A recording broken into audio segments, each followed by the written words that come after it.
নিসংগতা ভালপোৱা ছোৱালীজনী। কথা দেৱাশ্ৰী হাজৰিকা।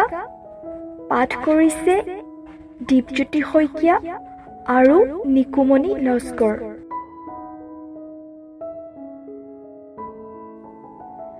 জোনাক নিশাৰ সেই বিশাল আকাশখন এতিয়া তাইৰ একমাত্ৰ সংগী। জীৱনটোত হঠাতে ঘটা কিছুমান ঘটনাই বহুত কিবা কিবিয়েই সলনি কৰি পেলায়।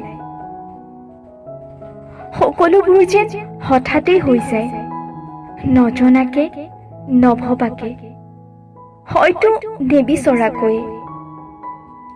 হয়তো তাইও ভবা নাছিল তাইৰ জীৱনলৈ এদিন কোনোবা আহিব, তাইক হাঁহিবলৈ শিকাব আৰু তাৰ মৰমবোৰেৰে তাইৰ সন্ধিয়াবোৰ জীপাল কৰিব। আৰু তাৰ মৰমত বলিয়া হোৱা তাইজনী এদিন সময়ৰ সোঁতত তাৰ পৰা আঁতৰি আহি নিসংগতাৰ প্ৰেমত পৰিবলৈ বাধ্য হ'ব।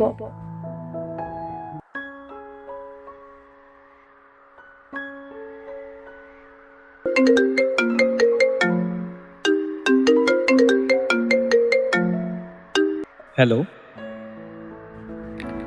কোৱা। কি হ'ল? ইমান উদাস কিয় তুমি?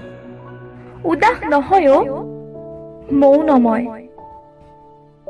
নিসংগতাবোৰ প্ৰিয় যে, সেইবাবে মৌন হৈ থাকিয়ে ভাল লাগে। মন নাযায়নে এবাৰলৈ কাৰোবাৰ সৈতে প্ৰাণ খুলি মনৰ কথা পাতিবলৈ? মৌনতাৰ আৱৰণে আশংকাবোৰক বহু আগতেই দমন কৰিলে। জীৱনত কেতিয়াবা প্ৰেমত পৰিছানে? পৰিছো। বাহ, কাৰ সৈতে? মোক ক'ব পাৰিবানে? নিজৰ সৈতে। নিজৰ সৈতেও প্ৰেম? নিজৰ সৈতে, নিজৰ আত্মসন্মানৰ সৈতে, নিজৰ স্বাভিমানৰ সৈতে প্ৰেম।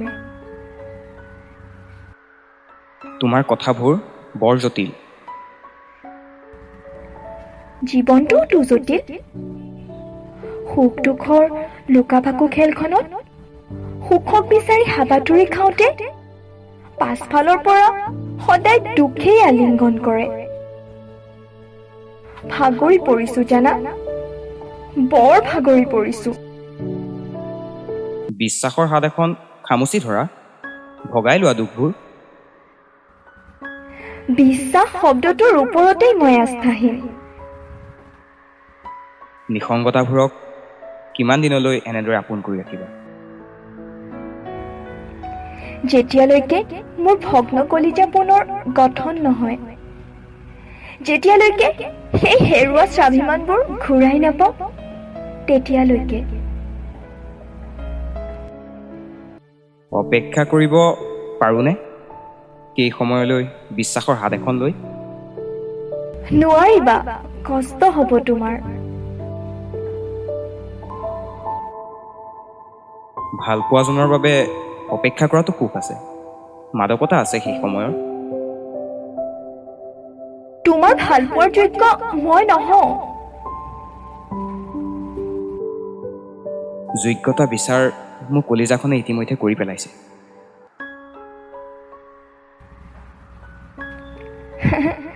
ভাগৰি পৰিব তোমাৰ কলিজা, হয়তো নাহিবও পাৰে সেই সময়। নিশ্চয় আহিব। মোৰ ভালপোৱাৰ পলেপে পুনৰ গঠন কৰিব তোমাৰ ভগ্ন কলিজা। ইমান বিশ্বাস? বহুত বেছি। আজীৱন অপেক্ষা কৰিম তোমাৰ বাবে।